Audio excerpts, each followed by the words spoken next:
Good morning, everybody. John Spielke here for Gen AI News Briefing from GAI Insights, rating your top news essential, important, or optional. Putting thoughts in your head and time in your day. Today we have Tim, Adam, Pankaj. Pankaj, start us off. Good, John. Just bringing my screen. Okay, the first one that we have for today comes from Nvidia, and it provides examples of fintech leaders who are using Gen AI. Yeah, interesting here. A lot of detail in terms of how they're using it for different kinds of capabilities. I forget who we had on this one. Was this you, Tim? I got this one, John. Oh, Yeah, Adam, I'll go for it. start us off. So this is certainly interesting. There's a lot of good use cases in here. It's all about using NVIDIA's NIM microservices, a lot of examples with Llama 3. We were just, I think, speaking about this yesterday, possibly as well, with some examples with NVIDIA and NIM. If people aren't aware of it, it's probably important news just to start tapping into all of these potential applications and the use cases. But I was actually on the fence. It's probably essential for Fintech because it's specific to Fintech leaders and the ways they've tapped into it. But I was on the fence between optional, important, generally speaking. Tim, where are you on this? Well, I can go important here. It's a well-written article. It's light on details, but it gives enough. They're good use cases. And again, we've been saying this till we're blue in the face. Nvidia is just all over the place in terms of their penetration into vertical markets. So this is just another example of how they're helping startups, in this case, in financial markets. But I thought the example. I'm sorry, I didn't mean to interrupt him. Go ahead. I thought the examples were good, and the fact that they use different size models, just a level of sophistication that was worth reading, I thought. Certainly. All right. What would you say, Tim? A lower back pocket? Yeah, something like that. I mean, as you said, if you're in fin service or fintech, this is really important. All right, let's give this baby an important, great example of some deep use. All right, next, Akash. Okay, the next one comes from McKinsey, and it talks about Gen AI in corporate functions, looking beyond just the efficiency gains. All right, Tim, good to have you on this thing because I know how you hate consulting BS.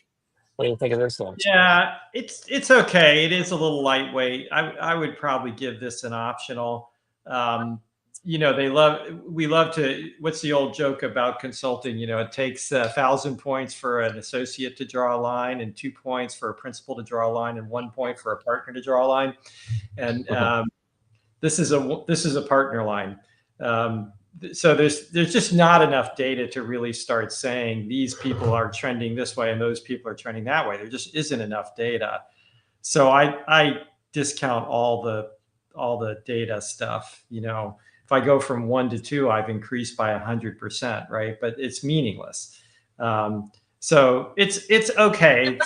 They write well, and they never really do things terribly, but I didn't find all that much utility in it. Well, they got 276 respondents. I mean, depending upon the standard deviation, you might actually have something here, right? I mean, in terms of the number of surveyors, yes, but this stuff just hasn't been around long enough to see anything important, I don't think. So between the fact that it's self-reporting and you're making judgments about how active a user you are and how active can you be, this stuff's only been around for 2 years. Just hasn't been around that long. It hasn't. So I'm not totally against it, and I think it's an okay read. It's a quick read. I just didn't find it all that helpful or all that useful. Adam, where are you on this? So I agree with much of what Tim has said. The only thing that I think was edging it over perhaps into important for me was that notion about exploring effectiveness versus efficiency. And starting to look at other modalities and other metrics or even methods and what's really important in terms of how you're going to apply generative AI. That notion was mean, maybe it's not novel generally speaking, but it was something that I haven't heard talked about a lot. Is that notion of the efficiency? The effectiveness of something, not just the efficiency of it. Well, Mostly, they should just read John's EAT, which is much better, I think. And they should go back and read Michael Hammer's Reengineering the Corporation and Don't Automate, Obliterate. Obliterate. Yeah. Same ideas from, I think, much smarter people. Yeah. Well, it's interesting. There's when I was getting my doctorate at Harvard Business School, there's a course called Readings in Administrative Behavior. Very exciting title. And one of the core books is a thing by Chester Bernard from 1936 called The Functions of the Executive. And Adam, as far as I know, he's the first guy who talked about efficiency versus effectiveness in corporate management. And anyway, yeah. Okay, let's give this one an optional. Sorry, you guys at McKinsey. Optional it is. Next. Wait, the next one comes from The Verge, and it talks about how hospitals are using a transcription tool powered by hallucination-prone OpenAI model. So they're talking about the Whisper model here. Yeah, that was interesting. Looking at this thing, what I thought was, guys, if you can blow up the thing, the X post from Allison there, what was fascinating about this is not so much the hallucinations, but the kind of hallucinations they were. It's like, violence and sexual predation, and it's just like, and the triggering mechanism was silence. If you're just quiet for a while, the model starts coming up with all kinds of crazy stuff. Sounds like some of the politicians we have. Anyway, yeah, I don't know. I was just going to put this as optional because, it's a known problem in an important area. And I think if you're using generative AI in healthcare, you obviously, as our friends at Blue Cross Blue Shield of Michigan have and so forth, you obviously have to be super careful about the quality of the output and how it fits in your process. So, and there's about 1% according to these folks at The Verge. So I put it as optional. A super important area, but this particular thing, article, I don't think moves us forward much. What do you guys think? I agree. In fact, I think it's the worst kind of thing because it's sort of clickbaity. It's not really that deep scientifically. Of course, we know these things. Again, we call them hallucinations. They're just statistical errors. They're in this case amusing statistical errors, although frighteningly amusing, I guess, maybe some sort of, morbid humor kind of thing. But we know this. There's nothing new here, and it's the fact that this happens doesn't mean first of all, the question is really, does this cause adverse events, as they're called in medicine? Does this cause people to be treated wrongly, to be given the wrong drugs, to somehow have bad things happen as a result? Nothing about that at all. So this is like, gosh, no shite Sherlock kind of stuff here, right? Yeah. Sometimes this stuff hallucinates. So I think it was really bad that Cornell stuck their name on this and tries to make a thing out of it. Hey, we better be careful about using this in medicine. Shocker. Who'da thunk? Who'da thunk? Yes. Well, as they say, they don't call it research for nothing. Anyway, Adam, we're going for optional. You good? Yep. All righty, optional it is. Ankaj next. The next one is a research paper. So we have been reading about mixture of experts. This model is about mixture of PARROTS, where we improve memorization more than the reasoning aspect. Yeah, what'd you think of this one, Adam? It's again, I won't quote Tim directly, but as he just said, right, this doesn't come as much of a surprise, frankly, to me. It is research. I considered it optional. The headline basically has the conclusion, right?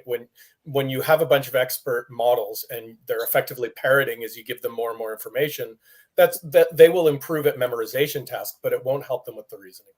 And that seems like common sense to me. Yeah, I'm reminded, I think it was Nietzsche that said, if you take truth and you put it behind a rock and then you find it again, what have you found, right? So so we're definitely deep into common sense here. Good morning, Dr. Meyer. How are you? Yeah, another clickbait kind of title, and and again, there's very little definition here, which as the scientist part of me always just the hair on the back of my neck stands up. What is reasoning? And Right. why is one better at reasoning than the other? How do we tell? Right. And Yes. they never really they define that as, well, it does better on the HelloSwag benchmark. Well, what's in the HelloSwag benchmark and why do we define that as reasoning? And so there's just some really big problems with the, as we've said many times, with how do you evaluate these models. And the reality, as you said many times, is who cares at one level? It's a red herring. Yep. What we really care about is, can these things be effective at functional uses that help us? Yes, exactly. So All right. they're silent on that issue. We're headed toward optional. Paul, you go with optional on this bad boy?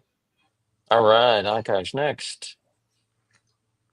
Okay, the next one comes from Amazon, and this is another sort of great in detail case study from Amazon on how to create a GenAI based application builder assistant. Yeah, so it lays out a whole bunch of stuff that you can do with Amazon Bedrock here. What do you think, Tim?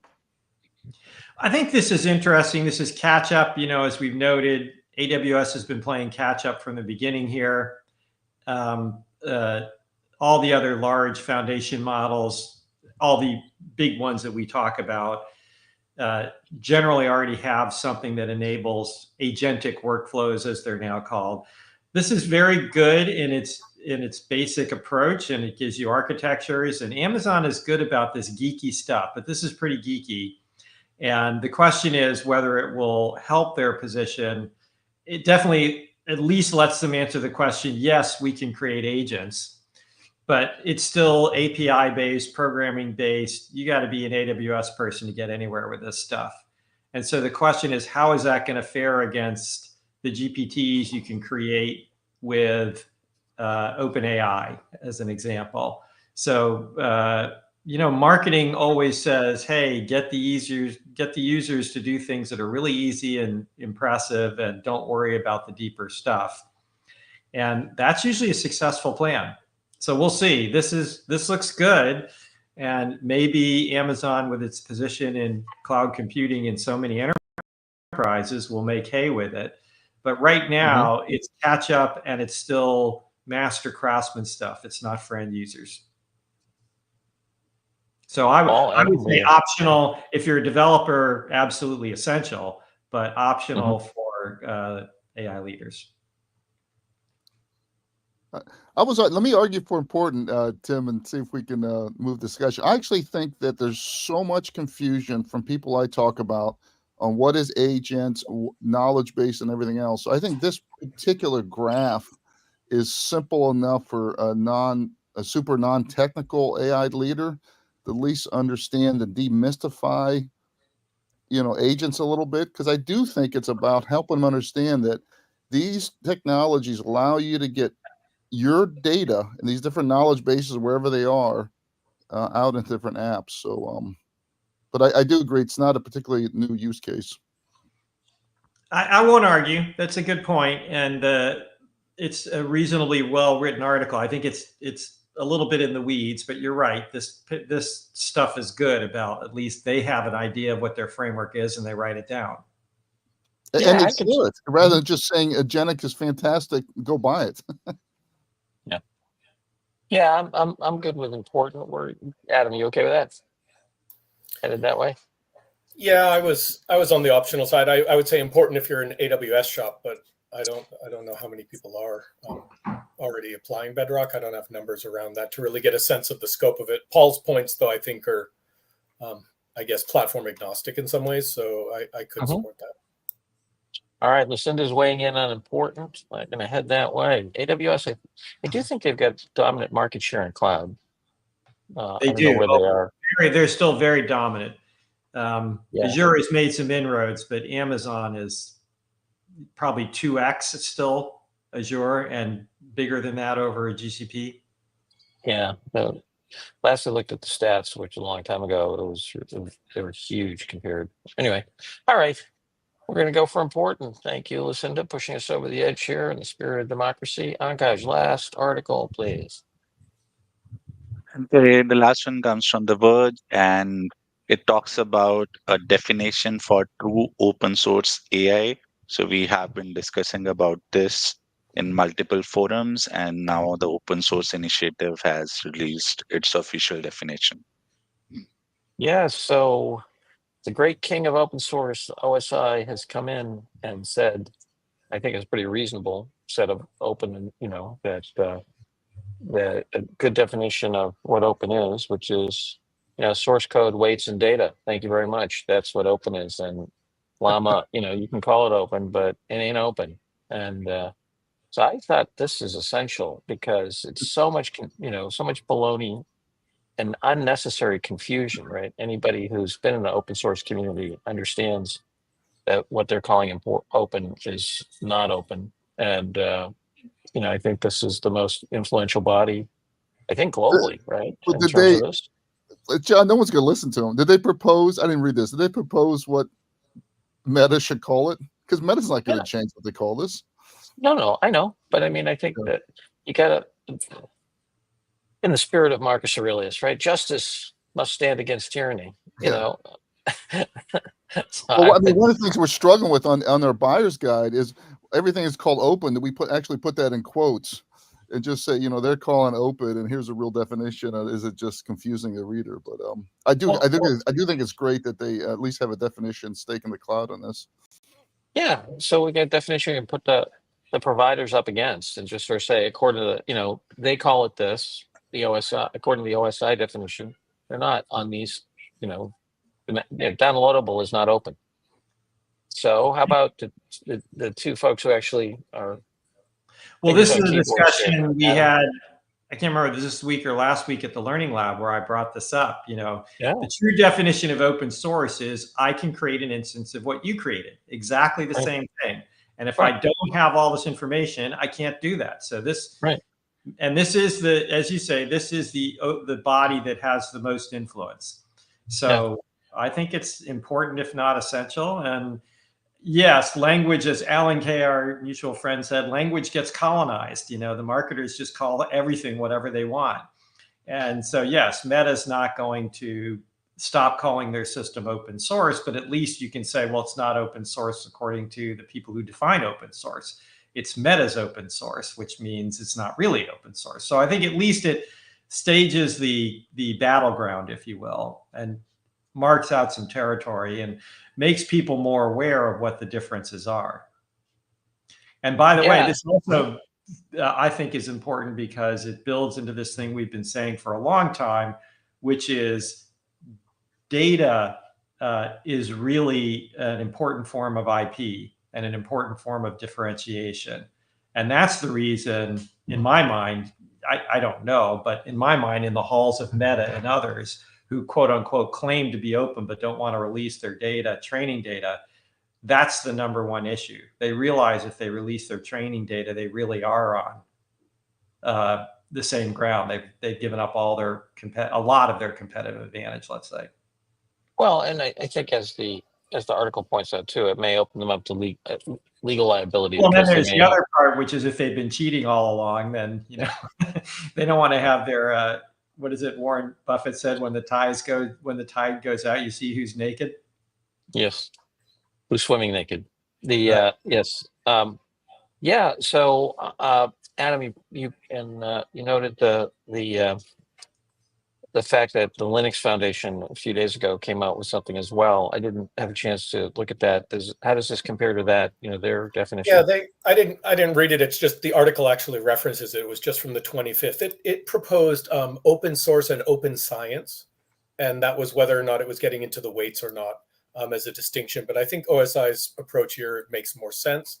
It's just important to remember that you can still call a model open weight, open model card, open data, open API.